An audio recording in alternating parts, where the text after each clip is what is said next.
हे परमोच्च प्रभु चिरंतन सत्य आमे केवल तुमरी आज्ञाबह हो उठु ओ सत्यर विधान को आश्रय करी जीवन धारण करो।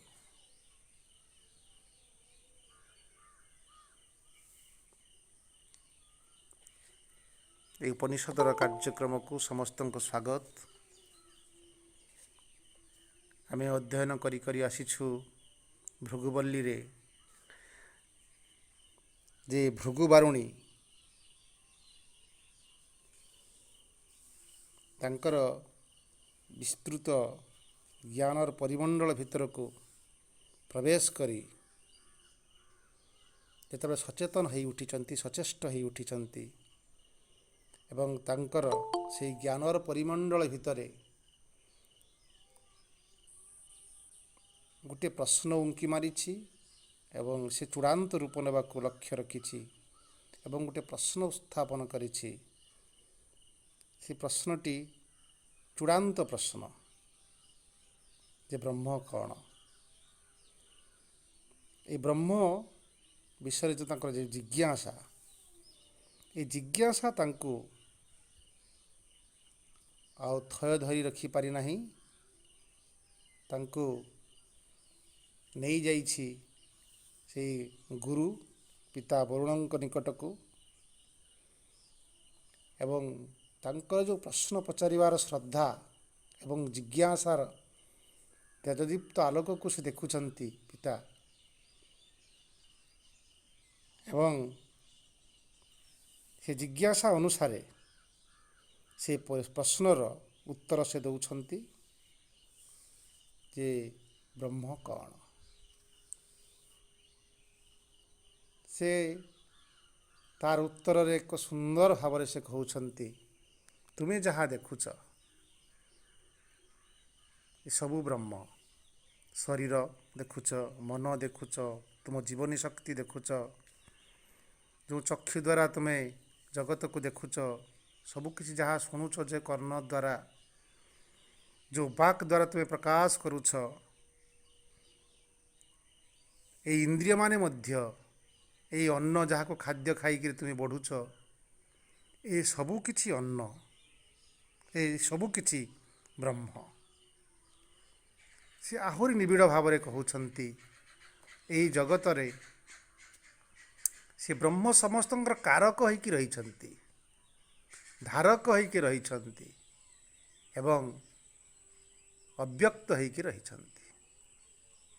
जहाँक ठारू जगत एवं जगतर समस्त पदार्थ उत्पत्ति हेछि, जहाँक द्वारा ए जगतर सबु किछि प्रतिपालित होउछंती एवं शेषरे जहाँ मध्यरे सबु किछि विलय घटुछि ताहि ब्रह्म।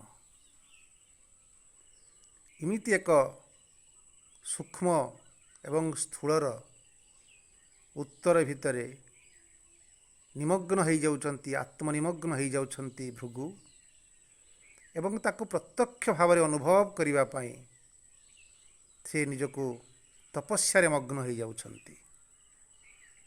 तांकर से तपशक्ति से स्थूल ब्रह्म आड़को आरोहण करुछि, से ज्ञानर ऊर्जा द्वारा, से तपर ऊर्जा द्वारा से गोटे शिखर को चढ़ी चढ़ी चली एवं से प्राप्त करुछंती गोटे शिखर। से शिखर हैला अन्न एवं से कहू से प्राप्त करुछंती अरे ठीक तो ये अन्न ही ब्रह्म, ये अन्न द्वारा सबु किछि उत्पत्ति हेछि एवं ये अन्न ही समस्त को प्रतिपालित करुछि एवं जेतेबेले ये सबु किछि भौतिक पदार्थ र विलय घटुछि, समस्त को मृत्यु घटुछि, से अन्न रे परिणत समस्त हो जाउछंती। तेणु एठी अन्न ही तो ब्रह्म।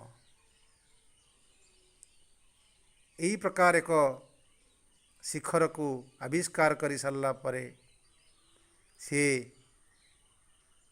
କିନ୍ତୁ ସେଇଠି ସେ ଥୟ ବା ସେଇଠି ଗୋଟେ ଅଟକି ଯାଇନାହାନ୍ତି, ଭିତରେ ଆଉ ଏକ ଶିଖର, ଆଉ ଗୋଟେ ଶିଖରକୁ ସେ ତାଙ୍କ ଭିତରେ ପ୍ରତ୍ୟୟ ଯେ ଆହୁରି ଶିଖର ରହିଛି। ତେଣୁ ବ୍ରହ୍ମ ଏତିକି ନୁହଁ, ଏତିକି ମାତ୍ର ବ୍ରହ୍ମ ନୁହଁ। ତେବେ ବ୍ରହ୍ମ କ'ଣ? ପୁଣି ଗୁରୁଙ୍କ ପାଖକୁ ଯାଇଛନ୍ତି, କହିଛନ୍ତି ବ୍ରହ୍ମ କ'ଣ? ଏଇଆ ତ ଉପଲବ୍ଧି କଲି।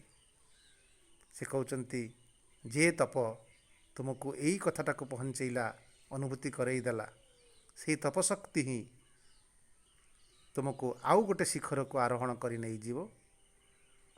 ଆଉ କାହିଁକି? ତପ ହିଁ ବ୍ରହ୍ମ। ପୁଣି ତପସ୍ୟାରେ ନିମଗ୍ନ ହୋଇଗଲେ ଋଷି ଭୃଗ, ଏବଂ ତାଙ୍କର ପୁଣି ଏଇ ଜ୍ଞାନଚକ୍ଷୁ ଆଭାମଣ୍ଡଳ ଭିତରକୁ ପ୍ରବେଶ କରୁଛି ଏବଂ ଶିଖରରେ ଉପନୀତ ହେଉଛନ୍ତି। ପ୍ରାଣ ହିଁ ବ୍ରହ୍ମ, ଏଇ ଜୀବନୀ ଶକ୍ତି ହିଁ ବ୍ରହ୍ମ, ଯାହା ଅନ୍ନ ଭିତରେ ରହି ଅନ୍ନକୁ ପ୍ରତିପାଳିତ କରୁଛି, ଅନ୍ନର ଆତ୍ମା ରୂପରେ। ସେଇ ଅନ୍ନ ଭିତରେ ରହି ସେ ନିଜକୁ ଏତେ ପରିବ୍ୟାପ୍ତ କରି ରଖିଛି, ଡିଷ୍ଟ୍ରିବ୍ୟୁଟ୍ କରି ରଖିଛି ପଞ୍ଚ ପ୍ରାଣ ରୂପରେ, ଜୀବନୀ ଶକ୍ତି ରୂପରେ। ତେଣୁ ମଣିଷ ସେଇ ପ୍ରାଣରୁ ଉତ୍ପତ୍ତି ସମସ୍ତେ, ଆଉ ସେ ପ୍ରାଣ ଭିତରେ ସେମାନେ ପ୍ରାଣ ଦ୍ୱାରା ପ୍ରତିପାଳିତ ହେଉଛନ୍ତି, ଏବଂ ଯେତେବେଳେ ମୃତ୍ୟୁ ଘଟୁଛି ସେ ପ୍ରାଣ ଭିତରେ ତାଙ୍କର ଯବନିକା ପଡ଼ିଯାଉଛି, ବିଲୀନ ହୋଇଯାଉଛନ୍ତି। ତେଣୁ ଏ ପ୍ରାଣ ହିଁ ବ୍ରହ୍ମ। ସେମିତି ସେଇ କଥା ମଧ୍ୟ ତାଙ୍କୁ ସନ୍ତୁଷ୍ଟ ଦେଇପାରିନାହିଁ। ସେ ପିତାଙ୍କ ପ୍ରେରଣା ଏବଂ ତପଶକ୍ତି ଦ୍ୱାରା ସେ ଆଉ ଗୋଟେ ଶିଖରକୁ ପହଞ୍ଚିଛନ୍ତି, ଚଢ଼ି ଯାଇଛନ୍ତି, ଏବଂ ଦେଖୁଛନ୍ତି କେବଳ ଏଇ ପ୍ରାଣ ହିଁ ବ୍ରହ୍ମ ନୁହଁ, ପ୍ରାଣର ଏକ ମାଲିକ ବା ପ୍ରାଣର ଏକ ଆତ୍ମା ରୂପରେ ମନ ରହିଛି, ଯିଏ ଜ୍ଞାନ ଏବଂ ପ୍ରଜ୍ଞାର ଗୋଟେ ଭିତ୍ତି ସ୍ଥାପନ କରୁଛି। ସିଏ ହେଉଛି ଗୋଟେ ବିଚାର, ଗୋଟେ ଥଟ୍ସ, ଗୋଟେ ୱିଲ୍କୁ ଆଣିକି ଏଠି ଥୋଇ ଦେଉଛି। ସିଏ ହେଉଛି ମନ। ତେଣୁ ମନ ହିଁ ବ୍ରହ୍ମ, ଏବଂ ସେଇ ମନରୁ ହିଁ ବିଶ୍ୱ, ମନରୁ ସବୁକିଛି ସୃଷ୍ଟି। ଏଇ ମନ ହିଁ ତାକୁ ପ୍ରତିପାଳିତ କରୁଛି। ମନ ହିଁ ଶେଷରେ ମନରେ ରୂପାନ୍ତରିତ ହୋଇଯାଉଛି ଏ ଜୀବସତ୍ତାମାନେ। ପୁଣି ସେ କହୁଛନ୍ତି ଇଏ ମନ ପୁଣି ଯଥାର୍ଥ ତାର ସ୍ୱରୂପ କ'ଣ, ସେ ପୁଣି କେଉଁଠୁ ଆସିଛି, ଏ କଥାକୁ ଅନୁସନ୍ଧାନ କରିବାକୁ ଯାଇ ସେହି ତପଶକ୍ତି ଦ୍ୱାରା ସେ ପ୍ରାପ୍ତ କରୁଛନ୍ତି ଯେ ବିଜ୍ଞାନ ହିଁ ବ୍ରହ୍ମ। ଏବଂ ସେ ଉପନୀତ ହେଉଛନ୍ତି ସେଇ ଗୋଟେ ବିଶାଳ ଶିଖରକୁ। ସେ ବିଶାଳ ଶିଖର ହେଉଛି ଯେ ସତ୍ୟମ୍ ଋତମ୍ ବୃହତ୍, ସେ ବ୍ରହ୍ମ, ଯେଉଁଠିକି ସବୁ କିଛିର ଉତ୍ପତ୍ତି ହେଇଛି। ଏବଂ ସେଇ ବିଜ୍ଞାନମୟର ବିଶାଳ ଶିଖରକୁ ଅତିକ୍ରମ କରି ସେ ଦେଖୁଛନ୍ତି ଯେ ବ୍ରହ୍ମ ଆହୁରି ବିସ୍ତୃତ ବା ଆହୁରି ମହନୀୟ। ତେଣୁ ସେହି ତପଶକ୍ତି ଦ୍ୱାରା ଏବଂ ଗୁରୁଙ୍କର ଆଶୀର୍ବାଦରେ ସେ ପୁଣି ଏକ ପରମ ଶିଖରକୁ ଚଢ଼ିଛନ୍ତି ଏବଂ ସେଠି ପହଞ୍ଚିଛନ୍ତି, ଯେଉଁଠି ସେ ଦେଖୁଛନ୍ତି ଯେ ଏଇ ଜୀବ ଆଉ ଜଗତ ସବୁକିଛି ତା ମଧ୍ୟରେ ଏକ ହୋଇଯାଇଛି।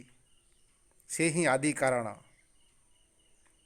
ଆଉ ସେଇଟା ହିଁ ଏକ ବ୍ରହ୍ମଙ୍କର ଗୋଟେ ବିଶାଳ ଆସ୍ଥାନ। ତାଙ୍କର ସେ ପ୍ରେମମୟ ସ୍ୱରୂପକୁ ସେ ଦେଖୁଛନ୍ତି।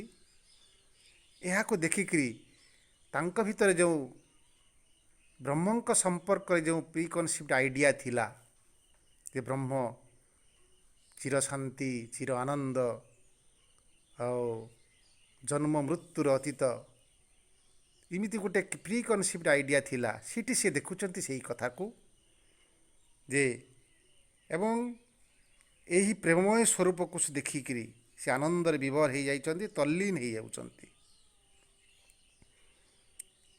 ତାଙ୍କ ଭିତରେ ଯେଉଁ ପ୍ରଥମ 5ଟି ସ୍ତର ତାଙ୍କ ଭିତରେ ଗୋଟେ ସଂଶୟ ସୃଷ୍ଟି କରୁଥିଲା, ଅସନ୍ତୋଷ ଜାତ ହେଉଥିଲା, କିନ୍ତୁ ଯେତେବେଳେ ପଞ୍ଚମ ଆନନ୍ଦମୟ ସ୍ତରରେ ପହଞ୍ଚିଲେ ସେତେବେଳେ ଆଉ ସଂଶୟ ନାହିଁ, ଆଉ ଅସନ୍ତୋଷ ନାହିଁ। ସେ ଆନନ୍ଦରେ ତଲ୍ଲୀନ ହୋଇଯାଉଛନ୍ତି ଏବଂ ଗୋଟେ ଆତ୍ମ ଅନୁଭୂତି ଲାଭ କରୁଛନ୍ତି। ତାଙ୍କ ଭିତରେ ସମସ୍ତ ସଂଶୟର ଦ୍ୱାର ଉନ୍ମୁକ୍ତ ହୋଇଯାଇଛି, ସବୁକିଛି ଦୂର ହୋଇଯାଇଛି। ଭୃଗୁ ଗଭୀର ଆନନ୍ଦ ଭିତରେ ସେ ଜଗତକୁ, ନିଜକୁ, ବ୍ରହ୍ମକୁ ସେ ଅନୁଭବ କରୁଛନ୍ତି। ସମଗ୍ର ଜଗତ, ସମଗ୍ର ଜୀବ ସେ ଆତ୍ମଜ୍ୟୋତି ସହିତ ଏକତ୍ୱ ଭାବରେ ସେଠି ସେ ଅନୁଭବ କରୁଛନ୍ତି। ତାଙ୍କର ଏହି ଦିବ୍ୟ ଅନୁଭୂତି ଭିତରେ ସେତେବେଳେ ଗୁରୁ ତାଙ୍କୁ ମଧ୍ୟ ପ୍ରତ୍ୟକ୍ଷ କରୁଛନ୍ତି ଯେ ଏଇ ଦିବ୍ୟ ଅନୁଭୂତି ଭିତରେ ଆଉ ତାର ପ୍ରଶ୍ନ ଆସୁନାହିଁ। ତାହେଲେ ସେଇଠି ସେ ପ୍ରାପ୍ତ କରିଗଲା, ଏବଂ ପ୍ରାପ୍ତ କରିଗଲା ମାନେ ସେଇଠି ସେ ଅଟକି ଯିବ, ଏବଂ ତଳ ଯେଉଁ ପାହାଚ ଗୁଡ଼ିକ ସେ ଅନୁଭବ କରିଥିଲା ସେଟାକୁ ସେ ଭୁଲିଯିବ, ଏବଂ ସେଇଟା ତାର ମୂଲ୍ୟ ନାହିଁ ବୋଲି ସେ ଅନୁଭବ କାଳେ କରିବ। ତାଙ୍କ ଭିତରେ ଏଇ ଭୁଲ ଧାରଣାକୁ ସେ ଭାଙ୍ଗିବା ପାଇଁ ଏ ତଳ ଶିଖରଟା ମଧ୍ୟ, ଏ ଅନ୍ନ ହିଁ ମଧ୍ୟ ବ୍ରହ୍ମ, ସେ ହିଁ ଅନ୍ନରୁ ହିଁ ସେ ଆନନ୍ଦକୁ ପ୍ରାପ୍ତ କରିଛି। ତେଣୁ ଅନ୍ନକୁ ଯଦି ସେ ଛାଡ଼ି ଚାଲିଯିବ, ଅବଜ୍ଞା କରିବ, ତାହେଲେ ଯଥାର୍ଥ ବ୍ରହ୍ମକୁ ସେ ହରେଇ ବସିବ। ତେଣୁ ଆମେ ଏଇ କେତେଟା ଅନୁବାକରେ ଦେଖୁଛି ଗୁରୁ ତାଙ୍କୁ ସେଇ ତଳ ଉପର ଶିଖରରୁ ତଳ ଶିଖରକୁ ପୁଣି ଅବତରଣ କରାଉଛନ୍ତି, ଏବଂ ସେ କହୁଛନ୍ତି ଅନ୍ନମ୍ ନ ନିନ୍ଦାତ, ଅନ୍ନକୁ ନିନ୍ଦା କରିବ ନାହିଁ। କାହିଁକି? ଅନ୍ନ ବ୍ରହ୍ମ, ସେ ମନେ ପକାଇ ଦେଉଛନ୍ତି। ତ ପ୍ରଥମ ପାହାଚ ତୁମକୁ ଯିଏ ଅନୁଭୂତି ଆଣିଦେଇଛି ସେଇ ହିଁ ମୂଳ ଅନୁଭୂତି। ତାକୁ କେବେ ଏ ଜଗତରେ ସେ ହିଁ ଶ୍ରେଷ୍ଠ, ତାକୁ ତୁମେ ନିନ୍ଦା କର ନାହିଁ, ତୁମେ ତାର ଉପାସନା କର, ତାର ଯତ୍ନ ନିଅ। ତଦ୍ବ୍ରତମ୍, କାରଣ ଏ ଅନ୍ନ ଠାରୁ ତୁମେ ଯେଉଁ ପ୍ରାଣକୁ ଦେଖିଲ ଅନ୍ନ ଭିତରେ, ଏବଂ ପ୍ରାଣକୁ ଅନ୍ନଠାରୁ ଶ୍ରେଷ୍ଠ ବୋଲି କହିଲ, ଏ ଅନ୍ନ ଆଉ ପ୍ରାଣ ଏ ଦୁଇ ଜଣ ହିଁ ଅନ୍ନ, ପ୍ରାଣ ହିଁ ଅନ୍ନ, ଏବଂ ଅନ୍ନରୁ ଏ ଶରୀରର ଉତ୍ପତ୍ତି ହେଇଛି। ତେଣୁ ଏ ଶରୀର ମଧ୍ୟ ଅନ୍ନ। କାହିଁକି ନା ଅନ୍ନ ନ ଖାଇଲେ ଶରୀର ତିଷ୍ଠି ପାରିବ, ରହିପାରିବ ନାହିଁ। ତେଣୁ ଏ ଶରୀର ଏବଂ ପ୍ରାଣ ଏ ଉଭୟ ଅନ୍ନ। ତେଣୁ ତୁମେ ପ୍ରାଣ ଭିତରେ ଅନ୍ନକୁ ପ୍ରତିଷ୍ଠିତ ହେବାର ଦେଖ, ଏବଂ ଅନ୍ନ ଭିତରେ ପ୍ରାଣ ମଧ୍ୟ ପ୍ରତିଷ୍ଠିତ ହେବାର ଅନୁଭବ କରିବ। ଯେଉଁ ବ୍ୟକ୍ତି ଏଇ ଅନ୍ନ ଭିତରେ ଅନ୍ନର ପ୍ରତିଷ୍ଠିତ ଅବସ୍ଥାକୁ ଦେଖିପାରେ, ଏ ଜଗତଟା ଅନ୍ନ, ଏବଂ ଅନ୍ନ ହିଁ, ଅନ୍ନ ଦ୍ୱାରା ଅନ୍ନଟି ପ୍ରତିଷ୍ଠିତ, ଅର୍ଥାତ୍ ସେ ପ୍ରାଣ ଭିତରେ ଅନ୍ନକୁ ଯେ ଦେଖିପାରେ, ଅନ୍ନ ଭିତରେ ସେ ପ୍ରାଣକୁ ଦେଖିପାରେ, ଅନ୍ନ ଭିତରେ ଅନ୍ନକୁ ଦେଖିବା ଭଳି ହେବ। ସେଇଟା ହିଁ ପ୍ରକୃତ ଦେଖିବା, ଏବଂ ସେତେବେଳେ ସେ ଅନୁଭବ କରିବ ଯେ ପ୍ରକୃତର ସ୍ଥୂଳ ଏବଂ ସୂକ୍ଷ୍ମ ଉଭୟ ହିଁ ବ୍ରହ୍ମ, ଏବଂ ସେତେବେଳେ ସିଏ ଯଥାର୍ଥ ପ୍ରାଣର ମାଲିକ ହୁଏ, ଯଥାର୍ଥ ଅନ୍ନର ମାଲିକ ହୁଏ, ସେ ଅନ୍ନବାନ ହୁଏ ଏବଂ ଅନ୍ନ ଭୋଗୀ ହୁଏ। ସେତେବେଳେ ସେ ସବୁକିଛି ଐଶ୍ୱର୍ଯ୍ୟର ଅଧିକାରୀ ହୁଏ। ତାପରେ ସେ ଗୁରୁ କହୁଛନ୍ତି ଯେ ତୁମେ ଅନ୍ନକୁ କେବେ ବି ତ୍ୟାଗ କର ନାହିଁ, ଅନ୍ନଂ ନ ପରିଚକ୍ଷତେ, ଏବଂ ସେ ଅନ୍ନର ଯତ୍ନ ନିଅ। କାରଣ ତୁମେ ଖାଦ୍ୟକୁ ପରିତ୍ୟାଗ କରିପାରିବ, କିନ୍ତୁ ପାଣି ତ ପରିତ୍ୟାଗ କରିପାରିବ ନାହିଁ। ପାଣି ବି ଅନ୍ନ, ଅର୍ଥାତ୍ ତୁମେ ଅନ୍ନକୁ ପରିତ୍ୟାଗ ପ୍ରକାରାନ୍ତରେ କରୁନାହ। ଏବଂ ସେ ପାଣି ଭିତରେ ସେଇ ଜ୍ୟୋତି ସେଇ ରହିଛି, ସେଇ ଜ୍ୟୋତି ହିଁ ଅନ୍ନକୁ ପ୍ରସ୍ତୁତ କରୁଛି। କାହିଁକିନା ଆମେ ଖାଦ୍ୟ ଖାଇଲେ ଜ୍ୟୋତି ଅନୁଭବ କରୁ ବା ଶକ୍ତି ଅନୁଭବ କରୁ। ସେ ଖାଦ୍ୟ, ସେ ଶକ୍ତିଟା କେଉଁଠି ଥିଲା ନା ଖାଦ୍ୟ ଭିତରେ ହିଁ ଥିଲା। ତେଣୁ ଖାଦ୍ୟରୁ ହିଁ ଶକ୍ତି ଉତ୍ପନ୍ନ ହୁଏ। ତେଣୁ ଖାଦ୍ୟ ବା ଶକ୍ତି ମଧ୍ୟ ଅନ୍ନ, ଜ୍ୟୋତି ମଧ୍ୟ ଅନ୍ନ। ତେଣୁ ସେ ସ୍ପଷ୍ଟ ଭାବରେ ଏଠି କହିଲେ ଯେଉଁ ଆପ ଏବଂ ଜ୍ୟୋତି ଏ ସବୁ କିଛି ଅନ୍ନ। ତେଣୁ ଜ୍ୟୋତି ଆପରେ ପ୍ରତିଷ୍ଠିତ, ଆପ ଜ୍ୟୋତିରେ ପ୍ରତିଷ୍ଠିତ। ज्योतिराप प्रतिष्ठिता। अर्थात बिना जलरे आमे जिमिति खाद्य खाइबार सबु चरकंकर कथा आलोचना करूथुलु।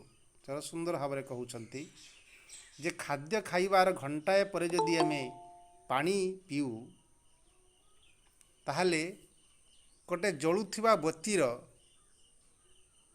तेल ढाई देवा सहित समान। अर्थात आम भीतर जो खाद्य आमको शक्ति प्रदान करूथला खाद्य खाई सारा परे आमे घंटाए परे पानी पीले से जेतिकी शक्ति आमे प्राप्त करूथुलु तार बहुगुण शक्ति आमे प्राप्त करूँ। अर्थात से खाद्य ए जल से ज्योति को प्रभावित कला आहुरी आम खाद्य को बहुगुणित करदेला।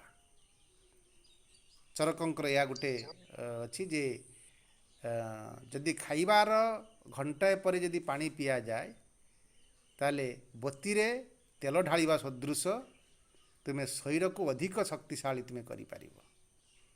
तेणु से मध्य एक आपटा एटी खाद्य रूपरे पोषक रूपरे तुम भीतर प्रवेश कला एवं ज्योति को तेजियान कला। एवं ज्योति मध्य आमे पूर्व पढ़ीलु यही उपनिषद जे अग्नि पूर्व रूपम आदित्यमुत्तर रूपम आपो संधि। ये दुई अग्नि भितर सूर्य एवं अग्नि भौतिक अग्नि संजोग स्थल रही आप। आप ही उभय को संजोग करुछि। बिना आप बा बिना जलरे अग्नि संभव नुह। आओ बिना अग्नि रे जल मध्य संभव नुह। तेणु एटी आउरी सुंदर भाव में कहते तेणु आप जति प्रतिष्ठित आपसु जल जति प्रतिष्ठितम ज्योतिराप प्रतिष्ठिता। जिमिति आप जल को निर्भर करे ज्योति को निर्भर करे निर्भर ज्योति उपर निर्भरशील ज्योति मध्य जल उपर निर्भरशील उभय उभय उपर निर्भरशील उभय अन्न यही अग्नि मध्य अन्न जल मध्य अन्न। पूर्व कहते प्राण अन्न शरीर अन्न। तेणु यही कथाटा को एटी प्रत्येक प्रत्येक उपर जेहेतु निर्भरशील तो प्रत्येक अन्न तेणु जी अनुभव करिपारे तदेतद अन्नम मन्ये प्रतिष्ठितम जे अन्न अन्नरे प्रतिष्ठित होइकी रही यही कथा को जी अनुभव करे से अनुभव करिव जे ब्रह्म ब्रह्मरे प्रतिष्ठित होइकी रही ब्रह्म को अनुभव करिव तद वेद प्रतिष्ठित प्रतिष्ठित एवं से ही यथार्थ भाव से शक्तिमंत हुए बा शक्ति को प्राप्त करे अन्नवान हुए। मास्टर ऑफ आप master of fire master of प्राण मास्टर ऑफ अन्न एवं सी अन्नवान हुए तार मालिक हुए एवं से अन्न को प्राप्त करी से महान हुए महान कीर्ति प्रतिष्ठा करे एवं सबुकिछि भोग वस्तु को मध्य एटी प्राप्त करी अन्नर एक विशाल स्थिति को एटी स्थापन करे। या परे आज क्लास रे आमे पढ़िबा जे पुणी से अन्न को परी कहउछंती से भृगु को पाखरे वरुण कहउछंती अन्नं बहुकुर्बितम तद्व्रतम पृथिवी वा अन्नम आकाशोन्माद पृथिव्यामाकाशः प्रतिष्ठितः आकाशे पृथिवी प्रतिष्ठिता तदेतदन्नमन्ये प्रतिष्ठितं सोय एतदन्नमन्ये प्रतिष्ठितं वेद प्रतिष्ठति अन्नवान् अन्नदो भवति महान् भवति प्रजया पशुभिः ब्रह्मवर्चसेन महान् कीर्त्या। एटी पुणी सुंदर भाव पुणी अन्न को से कहउछंती पुणी केते सुंदर उपदेश दउछंती जे ई अन्न जे अन्न को तुम्हें निंदा करिव नहीं सी अन्न को तुम्हें त्याग करिब नहीं। एठी से कहून अन्न बहुकुर्बित तुम्हें अन्नर परिवृद्धि रे ଯତ୍ନବାନ ହୁଅ। କୁର୍ବିତ ଅର୍ଥାତ୍ ଅନ୍ନକୁ ସଂଗ୍ରହ କରିବା, ଅନ୍ୟକୁ ବଢ଼େଇବା ଏବଂ ଅନ୍ନ କାହିଁକିନା ଅନ୍ନ ଏଠି ବହୁତ ଦିନ ଧରି ରହିବ ଏବଂ ଖାଲି ନିଜ ବ୍ୟବହାର ଲାଗିବନି, ବହୁ ଲୋକର ବ୍ୟବହାର ଲାଗିବ। ଯେଉଁ ଦେଶରେ ଅନ୍ନ ଅଧିକ ସେ ଦେଶ ସେତେ ସମୃଦ୍ଧିଶାଳୀ। ଯେଉଁ ପରିବାରରେ ଅନ୍ନ ଅଧିକ, ଅନ୍ନ କହିଲା ମାନେ ତ ଆମେ ଯାହା ବୁଝିଲୁ ଯାହା, ସେ ପରିବାର ଅଧିକ ବିତ୍ତଶାଳୀ, ଅନ୍ନବାନ। ତେଣୁ ଏଠି ତୁମେ ଅନ୍ନକୁ ପରିବର୍ଦ୍ଧନ କରିବ, ଅନ୍ନର ଯତ୍ନ ନେବ, ଅନ୍ନର ସଂଗ୍ରହଣ କରିବ। ବହୁକୁର୍ବିତ ତଦ୍ବ୍ରତମ୍ ଅନ୍ନକୁ ଉପାସନା କରିବ ଏବଂ ଅନ୍ନର ଯତ୍ନ ନେବ। କାହିଁକି ନା ଏଇ ପୃଥିବୀ ବା ଅନ୍ନମ୍, ଏହି ପୃଥିବୀଟା ପରା ଅନ୍ନ। ନିଶ୍ଚିତ ଭାବରେ এই ପୃଥିବୀର ତୁମେ ଯତ୍ନ ନେଉଛ, ଅନ୍ନର ଯତ୍ନ ନେଉଛ ତ ତୁମେ এই ପୃଥିବୀର ତୁମେ ଯତ୍ନ ନେଉଛ। এই ପୃଥିବୀ ହେଉଛି ଅନ୍ନ। ଏ ପୃଥିବୀ କାହା ଉପରେ ପ୍ରତିଷ୍ଠିତ? ନା ପୃଥିବୀ ଆକାଶ ଉପରେ ପ୍ରତିଷ୍ଠିତ। ତେଣୁ ଆକାଶ ମଧ୍ୟ ଅନ୍ନଦ। ଏ ଅନ୍ନଦ ଅର୍ଥାତ୍ ଏ ଅନ୍ନ ହିଁ ଆକାଶକୁ ଉତ୍ପତ୍ତି କରିଛି। ତେଣୁ ପୃଥିବୀ ଆଉ ଆକାଶ ଏ ଉଭୟ ମଧ୍ୟ ଅନ୍ନ। ପୃଥିବୀ ଆକାଶ ଭିତରେ ପୃଥିବୀ ରହିଛି ଏକ ବିଶାଳ ରୂପରେ ଏବଂ ପୃଥିବୀ ଭିତରେ ଆକାଶ ରହିଛି ଏକ ସୂକ୍ଷ୍ମ ରୂପରେ। ଏଶାନ୍ତମ୍ ହୃଦୟ ଆକାଶ, ଏହା ପୂର୍ବରୁ ଆମେ ପଢ଼ିଥିଲୁ। ମନ ଆକାଶ, ମନ ଭିତରେ ଏକ ଆକାଶ ରହିଛି। ଚିତ୍ତ ଚିଦାକାଶ, ଚିତ୍ତ ଭିତରେ ଏକ ଆକାଶ ରହିଛି। ତେଣୁ ଏ ଜଗତ ଭିତରେ ଆକାଶ ମଧ୍ୟ ରହିଛି। ପୃଥିବ୍ୟାମ୍ ଆକାଶ ପ୍ରତିଷ୍ଠିତମ୍, ଏ ପୃଥିବୀରେ ଆକାଶ ପ୍ରତିଷ୍ଠିତ ରହିଛି। ଆକାଶେ ପୃଥିବୀ ପ୍ରତିଷ୍ଠିତା, ଏ ଆକାଶ ମଧ୍ୟରେ ମଧ୍ୟ ପୃଥିବୀ ପ୍ରତିଷ୍ଠିତ ହୋଇକି ରହିଛି। ଅର୍ଥାତ୍ ଆକାଶ ଦ୍ୱାରା ପୃଥିବୀ ପ୍ରତିଷ୍ଠିତ, ପୃଥିବୀ ଦ୍ୱାରା ମଧ୍ୟ ଆକାଶ ପ୍ରତିଷ୍ଠିତ। ଏ ପରସ୍ପର, ଆକାଶ ଏବଂ ପୃଥିବୀ ପରସ୍ପର ଉପରେ ନିର୍ଭରଶୀଳ। ଯଦି ପୃଥିବୀ ନଥାନ୍ତା ତାହେଲେ ଆକାଶ ବି ନଥାନ୍ତା। ଆକାଶ ପୃଥିବୀକୁ ଉତ୍ପତ୍ତି କରାଇଛି ବା ସୃଷ୍ଟି କରିଛି। ପୃଥିବୀ ମଧ୍ୟ ଆକାଶକୁ ନିଜ ଭିତରେ ସ୍ଥାପନ କରିଛି। କ୍ଷୁଦ୍ର ରୂପରେ ହେଉ, ସୂକ୍ଷ୍ମ ରୂପରେ ହେଉ, ଅନ୍ୟ ରୂପରେ ହେଉ, ଅନ୍ୟ ଭିନ୍ନ ରୂପରେ ହେଉ, ସେ ତାକୁ ପ୍ରତିଷ୍ଠିତ କରି ରଖିଛି। ତେଣୁ ଆକାଶ ଏବଂ ପୃଥିବୀକୁ ତୁମେ ଅନ୍ନ ବୋଲି ଜ୍ଞାନ କରିବ। ସେଥିପାଇଁ ତୁମେ ୟାକୁ ଅତି ସଂକ୍ଷେପରେ ତୁମେ କହିବ, ଆକାଶ ଏବଂ ପୃଥିବୀ ଯେହେତୁ ଅନ୍ନମ୍ ଏବଂ ଆକାଶ ଉପରେ ପୃଥିବୀ ପ୍ରତିଷ୍ଠିତ, ଅନ୍ନ ଉପରେ ଆକାଶ ପ୍ରତିଷ୍ଠିତ, ତେଣୁ ଏଠୁ ତୁମେ ଅନୁଭବ କରିବ। ଅତି ସୁନ୍ଦର ଭାବରେ ଲଜିକାଲ ସେ କହୁଛନ୍ତି ଯେ ଅନ୍ନମନ୍ନେ ପ୍ରତିଷ୍ଠିତ, ଅର୍ଥାତ୍ ଅନ୍ନ ଅନ୍ନରେ ପ୍ରତିଷ୍ଠିତ। ଉପନିଷଦର ଯେଉଁ ମ୍ୟାଥମେଟିକାଲ କାଲକୁଲେସନ୍, ଯେଉଁ ଗୋଟେ ଯୁକ୍ତି, ସେ ଯୁକ୍ତିରେ ମଧ୍ୟ ଏତେ ଅଖଣ୍ଡ ଯୁକ୍ତି।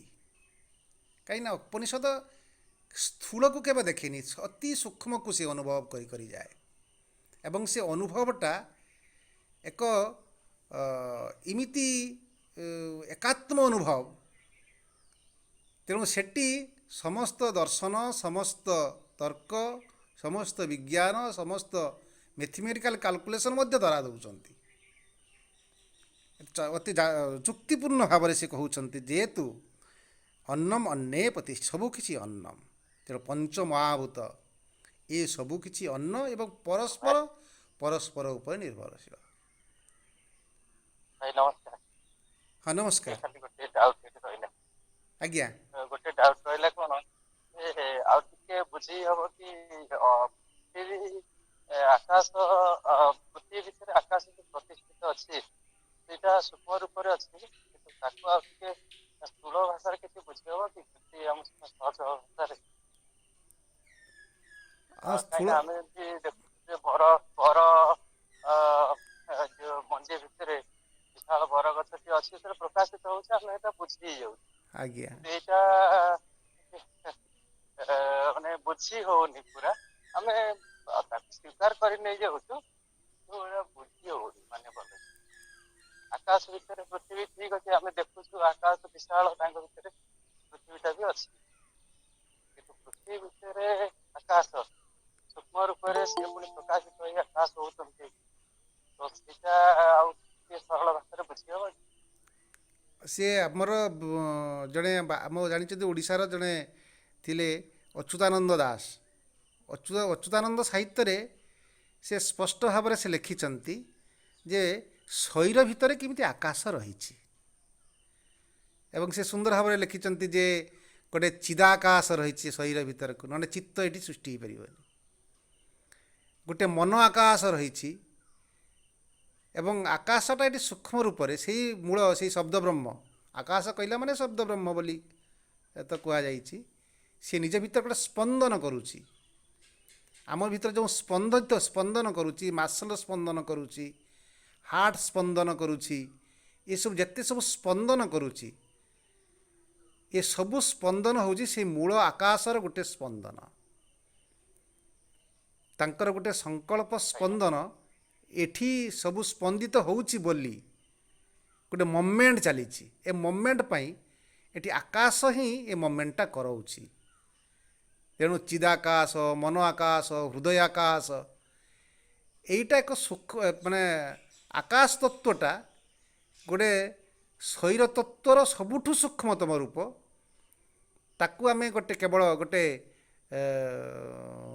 ଶବ୍ଦ ଦ୍ୱାରା ହିଁ ଅନୁଭବ କରିହେବ, ଏବଂ ଅତି ସୂକ୍ଷ୍ମତାର ସ୍ପନ୍ଦନ ରହୁଛି, ସେଇଟାକୁ ଆକାଶ ବୋଲି ସେ କହୁଛନ୍ତି। ଇଏର କି ଗୋଟେ 26 ପଟଳ ବୋଲି ଗୋଟେ ପୁସ୍ତକ ଅଛି ସଚ୍ଚିଦାନନ୍ଦ। ଅଚ୍ୟୁତାନନ୍ଦ ଦାସଙ୍କର। ହଁ, ସେଇଥିରେ କି ସେ ସୁନ୍ଦର ଭାବରେ ଯେ ଆମ ଶରୀର ଭିତରେ କେମିତି କ୍ଷିତ୍ ରହିଛି, କେଉଁ କେଉଁ ଅଂଶଗୁଡ଼ା କ୍ଷିତ୍ ବୋଲି କହୁଛନ୍ତି, କେଉଁଗୁଡ଼ା ଆପ୍ ବୋଲି କହୁଛନ୍ତି, କେଉଁଟା ଆକାଶ ବୋଲି କହୁଛନ୍ତି। ଆଉ 46 ପଟଳ, ସେ ପୁସ୍ତକ ନାଁ ହେଉଛି 46 ପଟଳ।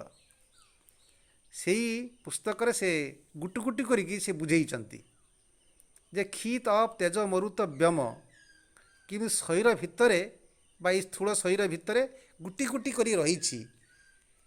ଇଭିନ୍ କି ଆମ ଭିତରେ ଯେଉଁ ଲଜ୍ଜା ରହିଛି, ଯେଉଁ ଆନନ୍ଦ ରହିଛି, ତାକୁ ଆକାଶ ବୋଲି ମଧ୍ୟ ସେ କହିଛନ୍ତି। ଏଗୁଡ଼ା ସବୁ ଅତି ସୂକ୍ଷ୍ମ ରୂପରେ ସେଗୁଡ଼ା ଆକାଶର ସବୁ ରୂପ। ରହିଛି। ହଁ, ଆଉ ତାକୁ ଆହୁରି ଆମେ ଯଦି ବା ଆମେ ତାକୁ ସ୍ଥୂଳ ଭାବରେ ଅନୁଭବ କରିପାରିନି, ତା ଭିତରେ ଆହୁରି ଗୋଟେ ଅନ୍ତର୍ନିବେଶ ଦ୍ୱାରା ହିଁ ତାକୁ ଅନୁଭବ କରିହେବ। ତାକୁ ଏମିତି ବାକ୍ରେ ବି କହିହେବନି। ତାଙ୍କର କଥା ଗୁଡ଼ାକ ଆମେ ସବୁ ଏମିତି କହିପାରୁଛେ। ଯଦି ଆପଣମାନେ ଜାଣିଥିବେ ତାକୁ ଆଲୋଚନାରେ ରଖିଲେ ଆହୁରି ବଢ଼ିଆ ହେବ।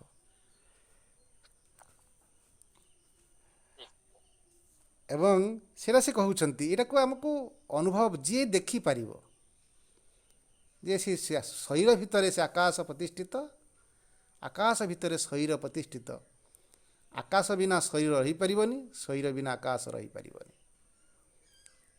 ସେଇଥିପାଇଁ ସେ ତ ଗୀତାରେ କହିଲେ ଅନ୍ନାତ୍ ଭବତି ଭୂତାନି ପର୍ଯ୍ୟନ୍ନାଦନ୍ନ ସମ୍ଭବ।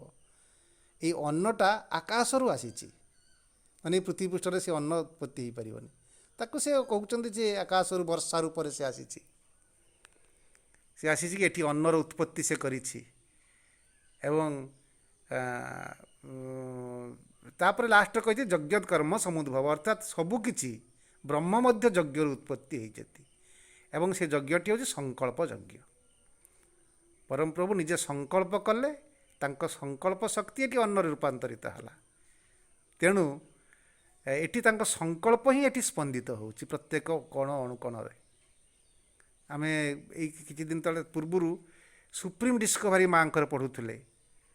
ମା ସୁନ୍ଦର ଭାବରେ କହୁଛନ୍ତି ଯେ ଏଇ ଜଗତର ପ୍ରତ୍ୟେକ ଅଣୁକରୁ ପରମାଣୁ ଭିତରେ ଗୋଟିଏ ଜିନିଷ ରହିଛି, ସେଇଟା ହେଉଛି ପରମଙ୍କର ଗୋଟେ ସଂକଳ୍ପ ଶକ୍ତି। ଏବଂ ସେ ସଦାବେଳେ ସେ ଧ୍ୱନିତ ହେଉଛି ଏବଂ ସେ କହୁଛି ଯେ ମୁଁ ସର୍ବଭୂତରେ ବିଦ୍ୟମାନ ଅଛି। ସ୍ୱଂ ସ୍ୱଂ ସ୍ୱଂ ଏଇ ଶବ୍ଦଟା ପ୍ରତ୍ୟେକ ଅଣୁପରମାଣୁ ଭିତରେ ସ୍ପନ୍ଦିତ ହେଉଛି। ଏଇ ସ୍ପନ୍ଦନଟା ହେଉଛି ବୋଲି ସେ ଧାରିତ ହେଇକି ଅଛି। ଯେଦିନ ସ୍ପନ୍ଦନ ବନ୍ଦ ହେଇଯିବ ସବୁକିଛି ମାନେ ବନ୍ଦ ହେଇଯିବ। କଣାଦ ତାଙ୍କ ବୈଶେଷିକରେ ସୁନ୍ଦର କହିଛନ୍ତି ଯେ ଯେତେ ଅଣୁ ସବୁ ଗତିଶୀଳ ହେଉଛି ବୋଲି ଏ ପୃଥିବୀର ଉତ୍ପତ୍ତି ହେଉଛି ଆଉ ନୂଆ ନୂଆ ସୃଷ୍ଟି ହେଇ ଚାଲିଛି ସେଇ ସ୍ପନ୍ଦନ ଯୋଗୁଁ। ଆଉ ଯେତେବେଳେ ସ୍ପନ୍ଦନ ବନ୍ଦ ହେଇଯିବ ବା ଗତିଶୀଳତା ବନ୍ଦ ହେଇଯିବ ସେଇଟାକୁ ପ୍ରଳୟ ବୋଲି କୁହାଯିବ।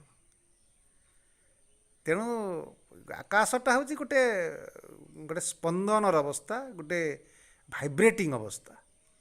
ସେ ଭାଇବ୍ରେସନଟା ଆମ ଭିତରେ ଗୋଟେ ସଂକଳ୍ପ ରୂପରେ ଆକାଶ ରୂପରେ ବିଦ୍ୟମାନ। ସେଇଟା ହିଁ ପୃଥିବୀକୁ ପ୍ରତିଷ୍ଠା କରିଛି। ତେଣୁ ଅନ୍ନମ ଅନ୍ୟ ପ୍ରତି ତାକୁ ଆହୁରି ଅଲଗା ଭାବେ ସୁନ୍ଦର ଭାବରେ କହିବେ, ଆପଣ ବି କହିପାରିବେ, ବିନୋଦ ଭାଇ ଥିବେ ତ ଆହୁରି ସୁନ୍ଦର ଭାବରେ ତାକୁ ଆଲୋଚନା କରିବେ ଯେ କେମିତି ଅନ୍ନ ଅନ୍ନରେ ପ୍ରତିଷ୍ଠିତ, ପ୍ରତ୍ୟେକ ଉପରେ ପ୍ରତିଷ୍ଠିତ। ଏଇ ଯେଉଁ ପଞ୍ଚମହାଭୂତ କେହି କାହାକୁ ଛାଡ଼ିକି ଯାଇପାରିବେନି, କାରଣ ଏ ସମସ୍ତେ ବ୍ରହ୍ମ। ଏଇଟାକୁ ଯଦି ଜଣେ ଦେଖିପାରିବ, ଅନ୍ନବାନ ଅନ୍ନଦୁ ଭବତି, ସିଏ ଅନ୍ନବାନ ଭବତି, ମାଷ୍ଟର ଅଫ୍ ଆକାଶ ହେଇଯିବ, ମାଷ୍ଟର ଅଫ୍ ପୃଥିବୀ ହେଇଯିବ। ଆଉ ଆଚ୍ଛା ସିଏ ହିଁ ମାଷ୍ଟର ସମସ୍ତଙ୍କ ଉପରେ, ସେ ତାର ମାଲିକ ହେବ, ତାର ପ୍ରଭୁତ୍ୱ ବିସ୍ତାର କରିବ। ତାକୁ ପ୍ରଭୁତ୍ୱ ମାଷ୍ଟର ହେବ ମାନେ କ'ଣ? ତାକୁ ଯଥାର୍ଥ ଭାବରେ ଜାଣିଥିବ, ତାକୁ ପ୍ରାପ୍ତ ବି କରିବ। ସେ ଆକାଶ କ'ଣ ସେ କଥାକୁ ଆମେ ସ୍ପଷ୍ଟ ଭାବରେ ପ୍ରାପ୍ତ କରିପାରିବା, ଦେଖିପାରିବା। ଏବଂ ସେତେବେଳେ ହିଁ ଏଇ ପଶୁର ବ୍ରହ୍ମବର୍ଚ୍ଚସେନ, ଆମେ ଏଇ ସନ୍ତାନ, ଏଇ ଜଗତରେ ଯେଉଁ ସନ୍ତାନ ଉତ୍ପତ୍ତି କରୁଛେ, ପଶୁମାନଙ୍କର ଯତ୍ନ ନେଉଛେ, ଯେଉଁ ଦେଶରେ ମାନେ ସନ୍ତାନ ମାନବ ସମ୍ବଳକୁ ଶ୍ରେଷ୍ଠ ସମ୍ବଳ ବୋଲି କୁହାଯାଇଛି, ପଶୁ ସମ୍ବଳକୁ ଶ୍ରେଷ୍ଠ ସମ୍ବଳ ବୋଲି କୁହାଯାଇଛି, ଆଧ୍ୟାତ୍ମିକ ସମ୍ବଳକୁ ଶ୍ରେଷ୍ଠ ସମ୍ବଳ ବୋଲି କୁହାଯାଇଛି। ସେଇଟା ହିଁ ଯଥେଷ୍ଟ ମାନେ ସବୁଠାରୁ ମହାନ ସମ୍ବଳ। ଏସବୁ କିଛି ଗୋଟେ ଅର୍ଥନୀତିକୁ ଗୋଟେ ପରିବର୍ଦ୍ଧିତ କରୁଛି। ଏଟାକୁ ଆମେ ଆହୁରି ଭାବରେ ବୁଝିପାରିବା, ସେ ଯଦି ମାଷ୍ଟର ହେବ ସବୁକିଛିର। ତେଣୁ ଏଠି ଏଇ ଆଲୋଚନା ଆମେ ଏତିକିରେ ରଖିବା ଏବଂ ପଢ଼ିଲେ ଏଇ ନବମ ଶ୍ଲୋକ ପର୍ଯ୍ୟନ୍ତ ଏଇ କଥାକୁ ନେଇକି ଆମେ ପରସ୍ପର ଭିତରେ ଆଲୋଚନା କରିବା। ଏବଂ ପରବର୍ତ୍ତୀ ଶ୍ଲୋକରେ ଆହୁରି ସେ ସୁନ୍ଦର ଭାବରେ କହୁଛନ୍ତି ଏଇ ଯେଉଁ ଅନ୍ନ ଯତ୍ନ ନେବା, ଅନ୍ନକୁ ବଢ଼େଇବା, ଅନ୍ନକୁ ନିନ୍ଦା କରିବା ନାହିଁ, କାହିଁକି କରିବା ନାହିଁ? ୟା ପରେ ସେ କହିବେ ଯେ ଅନ୍ନ ଯଦି ନ ରହିବ ତାହେଲେ ଏ ଜଗତକୁ ପ୍ରତିପାଳିତ ହେଇପାରିବ ନାହିଁ, ସୁନ୍ଦର ଭାବରେ କହିବେ। ଏବଂ ସେଥିପାଇଁ ସମସ୍ତଙ୍କ ରେସ୍ପନ୍ସିବିଲିଟି ସିଏ ଦେବେ ଯେ ଯିଏ ତୁମ ଘରକୁ ଆସିବ ତାକୁ ତୁମେ ଅନ୍ନ ଦେବ ଏବଂ ତାକୁ ଅନ୍ନର ମାଧ୍ୟମରେ ଅନ୍ନର ସେବା କରିବ, ଅନ୍ୟ ଏକ ସେବା କରିବାର ଗୋଟେ ମାଧ୍ୟମ ହେଇକି ରହିବ। ଆହୁରି ସୁନ୍ଦର ଭାବରେ ସେ ବୁଝେଇ ଚାଲୁଛନ୍ତି। ଏବଂ ମଣିଷକୁ ଗୋଟେ ସମୃଦ୍ଧିଶାଳୀ ହେବା ପାଇଁ ଆଧ୍ୟାତ୍ମିକ ଦୃଷ୍ଟିରୁ ଏବଂ ଭୌତିକ ଦୃଷ୍ଟିରୁ ଏତେ ମଜବୁତ ସେ କରୁଛନ୍ତି। ଏବଂ ସେ ସବୁ କିଛିକୁ ଯେ ପ୍ରାପ୍ତ କରିବ, ସେ ହିଁ ଯଥାର୍ଥ ଭାବରେ ପ୍ରାପ୍ତ କଲା ବୋଲି ଜାଣିବେ। ଆମର ବୈଦିକ ଶାସ୍ତ୍ର ଆମକୁ କେବଳ ବ୍ରହ୍ମ ବିଷୟରେ କହି ନାହିଁ ଯେ ସେ ସୂକ୍ଷ୍ମ ଆତ୍ମପ୍ରାପ୍ତି ହେଇଗଲା ପରେ ସବୁ କିଛି ସରିଗଲା। ସେ ଆତ୍ମାକୁ ଏଠି ଆବିଷ୍କାର କରେଇଛି ଏବଂ ଅନ୍ନଠାରୁ ଆନନ୍ଦ ପର୍ଯ୍ୟନ୍ତ ସବୁକିଛି ମାନେ ସେ ଖିନଭିନ କରି ବୁଝେଇଛି, କାହାକୁ ବି ଛାଡ଼ି ନାହିଁ। ଏ ସବୁକିଛି ବ୍ରହ୍ମଙ୍କର ଅଭିବ୍ୟକ୍ତି ବୋଲି ଆଲୋଚନା କରିଛି। କେବଳ ସେ ସେହି ଏ ଜଗତ ମିଥ୍ୟା, ଏ ଜଗତ ଭ୍ରାନ୍ତି, ଏ ଜଗତ ଭ୍ରମ, ଏଇ କଥା କହି ଜଗତକୁ ସେ ପ୍ରତ୍ୟାଖ୍ୟାନ କରି ନାହିଁ। ଜଗତର ଗୋଟେ ଉତ୍କର୍ଷ ସାଧନ ପାଇଁ ଏବଂ ଜଗତ ଭିତରେ ଯେ ବ୍ରହ୍ମଙ୍କର କିଛି ପରିପ୍ରକାଶ ଘଟିଛି, ସେ ନିଜେ ଏହି ରୂପରେ ହେଇଛନ୍ତି, ତାକୁ ଏତେ ସୁନ୍ଦର ଭାବରେ ବର୍ଣ୍ଣନା କରିଛି ଯେ ସେତେବେଳେ ଆମେ ପ୍ରେମ କରିବାକୁ ଇଚ୍ଛା ହେବ ଜଗତର ପ୍ରତ୍ୟେକ ବସ୍ତୁକୁ, ପ୍ରତ୍ୟେକ ମଣିଷକୁ, ପ୍ରତ୍ୟେକ ଶିଖରକୁ ଉଠିବାକୁ ଇଚ୍ଛା ହେବ। ସେତେବେଳକୁ ଆମ ଏ ଜଗତ ପ୍ରତି ଗୋଟେ ପ୍ରେମ ଭାବ ଆସିବ, ଶ୍ରଦ୍ଧା ଆସିବ, ମଣିଷ ପ୍ରତି ଶ୍ରଦ୍ଧା ଆସିବ, ପ୍ରତ୍ୟେକ ବସ୍ତୁ ପ୍ରତି ଶ୍ରଦ୍ଧା ଆସିବ ଏବଂ ସେ ଶ୍ରଦ୍ଧାର ବନ୍ୟାରେ ପ୍ରତ୍ୟେକ ଭିତରେ ସେ ତାଙ୍କୁ ହିଁ ଅନୁଭବ କରି ହେଉଥିବ ତା ସୂକ୍ଷ୍ମ ରୂପକୁ। ତେଣୁ ବର୍ତ୍ତମାନ ଆମେ ସେ ଆଲୋଚନା କରିବା। ଆପଣ ହିଁ ଆଲୋଚନା ଆରମ୍ଭ କରନ୍ତୁ ସୁରେଶ ଭାଇ। ବିନୋଦ ଭାଇ ତ ନାହାନ୍ତି। ଭାଇ ମତେ ତ ଆପଣ ଧରେଇଲେ ହଉଛି କଣ କି ମୁଁ ତ ବୁଝିପାରୁଛି ଏଇ ଯୋଉ ଆମର ପ୍ରଥମେ ସବୁ ସୁଦପା ଭାଇ ମାନେ ତମର ନମସ୍କାର। ଆଉ ଜଣେଇ ପାରିବି ଇଏ ଆମେ ତ ବୁଝିଲେ ସେ ଆମ ଯୋଉ ପଞ୍ଚମହାଭୂତ ଯାହା କିଛି ଅନ୍ନ ଯୋଉଟା ପୁରା ସ୍ଥୂଳତମ ଅନ୍ନ, ତାପରେ ଜଳ, ବାୟୁ, ଅଗ୍ନି, ଆ ଭିତରେ ପାରସ୍ପରିକ ସମ୍ପର୍କ ବୁଝି ହେଇଗଲା। ମାନେ ବୁଝି ହେଇଗଲା ମାନେ ପୁରା ତାକୁ ମୁଁ ଅଙ୍ଗେ ଲିଭେଇନି କିଛି, କିନ୍ତୁ ଗୋଟେ ମାନସିକ ସ୍ତରରେ ମୁଁ ବୁଝିପାରୁଛି ଟିକେ ଟିକେ। ଆଉ ଅନ୍ନ ସହିତ ଆକାଶ ତତ୍ଵର ଯୋଉ ସମ୍ପର୍କ, ସେଇଟା ଗୋଟେ ଏତେ ବିଶାଳ ଯେ ମନ ଏତେ ସହଜେ ତାକୁ ଟିକେ ଧରି ପାରୁନି।